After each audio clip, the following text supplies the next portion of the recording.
عوايد الانجليز هنا ان هم لما بيقعدوا يرغوا، ما فيش ان تعالي ارغي معايا في البيت، تعالي نشرب الشاي ونفطر ونقعد نتكلم، لا، يقعدوا بالساعة والساعتين ويرغوا زينا، بس كل واحدة قدام باب بيتها او مثلا في الشارع او يتقابلوا في مكان ما.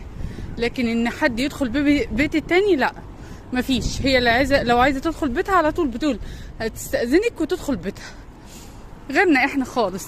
اما بقى يعني حصل في مرة كنا عايشين في منطقة كانوا جيراننا عواجيز، يعني ممكن فوق 80 سنة، واحد منهم اتوفى، فجارنا اللي في الجنب التاني لما رحنا ندخل بقى ونعزي اهل جارنا التالت ده، لقيته راح قايل ايه، مع انهم جيران اكتر من 25 سنة، راح قايل لنا ايه، انا اول مرة ادخل بيت طوني. وساعتها صراحة احنا صعقنا، يعني انتوا جيران جنب بعض